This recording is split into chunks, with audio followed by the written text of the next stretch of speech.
In video number 1 in my exploration of burnout, I shared a definition of burnout that, while accurate, didn't feel quite complete for these crazy times. I shared that burnout is a form of exhaustion caused by feeling overwhelmed, emotionally drained, and unable to keep up with the demands of day to day, often related to work. And that sounds okay, I guess, but in these pandemic fatigue times, I think that we can do better. Hey, Michelle Cederberg here in the total mess of my stress, sharing why typical burnout isn't the same as pandemic burnout and why that matters. This is how the World Health Organization defines it. They say that burnout is a syndrome conceptualized as resulting from chronic workplace stress that has not been successfully managed. It is characterized by 3 dimensions: feelings of energy depletion or exhaustion, increased mental distance from one's job, or feelings of negativism or cynicism related to one's job, and reduced professional efficacy.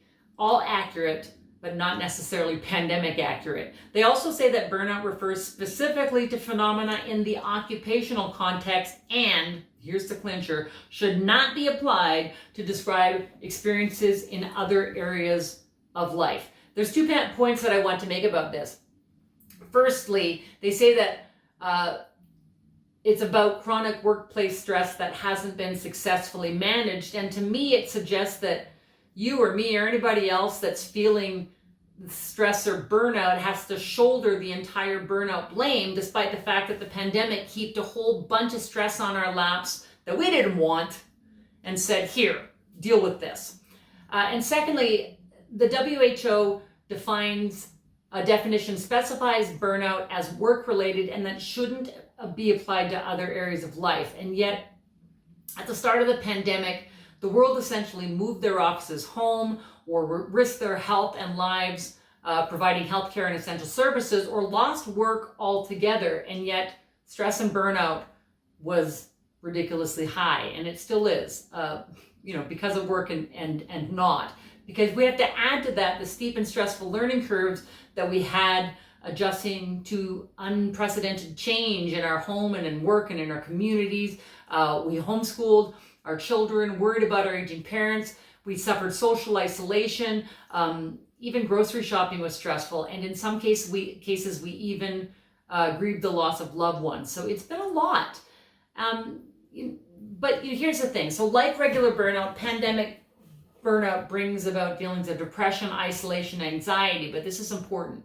During the pandemic, we came to accept that maybe those feelings were just part of the pandemic deal, so we toughed it out, and perhaps we didn't do anything about it. We essentially normalized our stress, and we're carrying that into our post-pandemic existence, and it's feeling heavy.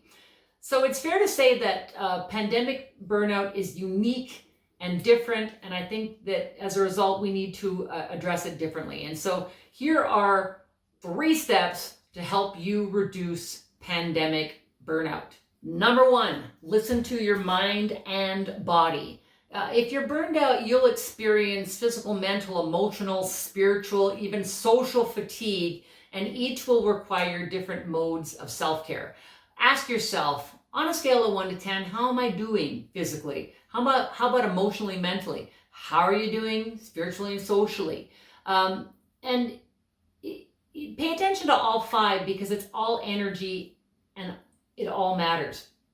And then decide what will help you replenish in each of those areas. If you're feeling physically drained, maybe you need to prioritize a bit of low-level movement and fresh air, or a nap.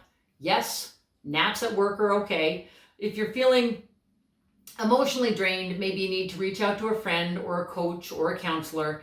If you're feeling socially drained, maybe you need to give yourself permission to forego a planned gathering or cancel a visit with a friend. Sometimes the best thing we can do is curl up with a book or your dog at home. So as you ponder, what do I need for myself to feel better? Take that information to heart and implement what I will call fierce acts of self-care. Number 2, list your fixes. As you listen to your mind and body, pay attention to what they need, and then write them down. Make a list. Anytime when I start to feel the strain of stress, I know that I need to prioritize three things. More and better sleep, more in regular exercise, perhaps not high intensity, and I need to practice saying no to low importance tasks and meetings that clog up my schedule. Because I say yes, yes, yes, and I pile it all on, and then I get stressed. I have other things on my list too, like my dog walks or time with friends or quiet nights at home doing nada, zilch, nothing. And when I'm feeling drained, they're all important. So what are those things for you? Write them down and unselfishly prioritize your self-care, because you can't pour from a vessel that is drained. And number 3, protect your time. I alluded to it just now. Take a close look at your schedule and determine what needs to go. You can't do it all, especially if you're stressed or burnt out. So reschedule any meeting that can wait. Delegate projects that don't need your full attention. Say no to that extracurricular project or after work event, or push your yes to a later date. It can be no, not right now. Think about that. Free up space in your day so you can breathe and refocus and really determine what's important for you now. Give yourself a week or give yourself 2 weeks to focus on just the necessaries of your work and life and yourself. Self-care isn't selfish. Then see how you feel. And I say, if not now, then when? And if not you, then who?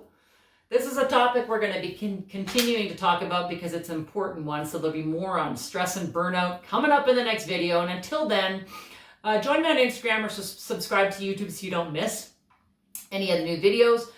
If you'd like to bring me to your organization to talk about this topic or any others related to stress, resilience, life balance, and post-pandemic success, pop me an email at hello@michellecedarberg.com because I'd love to chat. I've been saying it all along. When we reduce our stress, it will drive success. Let's chat about that.